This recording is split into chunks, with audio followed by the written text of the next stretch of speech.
Hi guys, this is Linda, and this presentation is going to be about heparin. Now, I know that a lot of you probably have some idea what heparin is. Basically, from Miss Stanton's lecture 18, you probably know that heparin is an anticoagulant and prevents blood from clotting. Basically, the purpose of this presentation is to teach you how heparin is an anticoagulant and its mechanisms of preventing a blood clot. So let's get started. Now that you know that heparin is a blood thinner or an anticoagulant, I'd also like to add that heparin often comes as a liquid or a solution to be injected intravenously or deeply under the skin. Heparin is also used to treat pulmonary embolism. Essentially, this occurs when there is a sudden blockage to the lungs, to the lung artery. And often the cause for this is there's a blood clot that travels to the lungs from a vein that is in the leg. Okay, so now we're going to talk about the mode of action, and specifically when we're referring to heparin, we're going to refer it to as unfractionated heparin, this guy right here. And you guys are probably going to wonder, what is unfractionated heparin?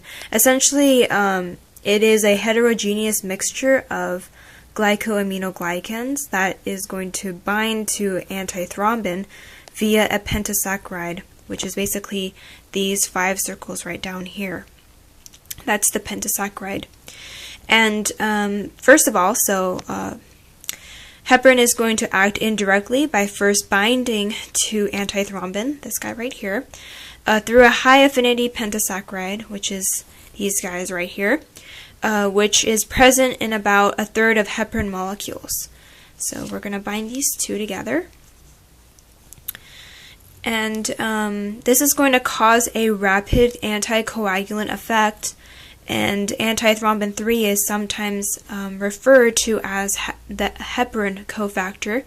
And also, as another side note, antithrombin 3 is an alpha globulin that inhibits thrombin, this guy right here. Okay, so just as another side note, in the absence of heparin, antithrombin 3 will interact with thrombin very slowly. However, when heparin binds to antithrombin 3, it's going to produce a conformational change, allowing the antithrombin to rapidly combine with and inhibit thrombin. And so antithrombin 3 will bind with thrombin, and therefore we're going to have a complex. In the case with unfractionated heparin, antithrombin 3 will also bind to factor 10A. We'll discuss the mechanisms of that when we'll talk about low molecular weight heparin. We'll discuss that a little bit later in the presentation. So yeah, we'll discuss more about how heparin, more specifically low molecular weight heparin, will affect factor 10A. Okay, so inactivation will take place because of the formation of the covalent union between the antithrombin 3 and the thrombin, which will produce an inactivated complex. Okay. And so because the enzyme thrombin is inhibited, this will prevent fibrinogen to be converted to fibrin, which, as we know, is essential for blood clotting. The fibrin fibers are going to weave through the platelet plug, and they're going to trap red blood cells within their mesh.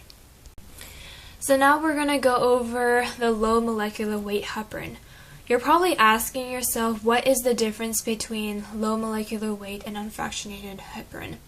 Essentially, the difference between those two is low molecular weight heparin is going to consist of shorter chains of polysaccharides.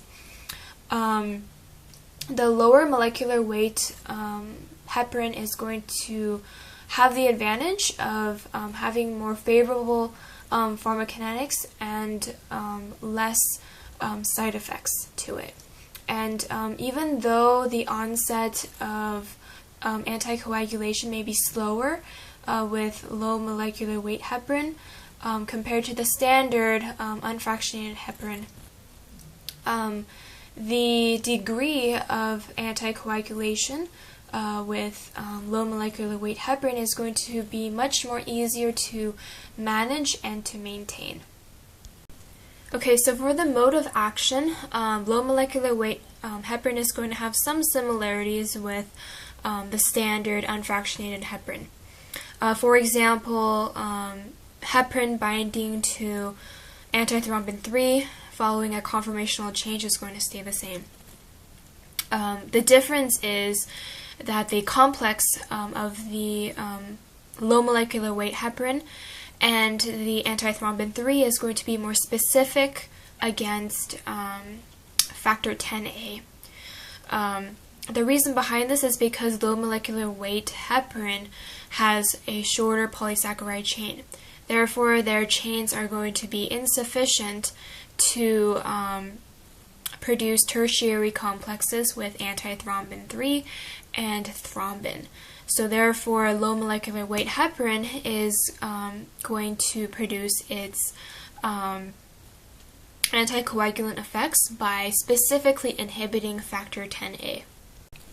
Okay, so now specifically going over the steps of the mode of action for low molecular weight heparin. First of all, the low molecular weight heparin is going to first bind to the antithrombin 3 and produce a conformational change. So the binding of the low molecular weight heparin with antithrombin 3 is going to produce a conformational change. And then this causes antithrombin 3 to bind more selectively to factor 10A. So they're going to start binding, and when factor 10A is inhibited, prothrombin cannot be converted to thrombin, which will prevent fibrinogen to be converted into fibrin.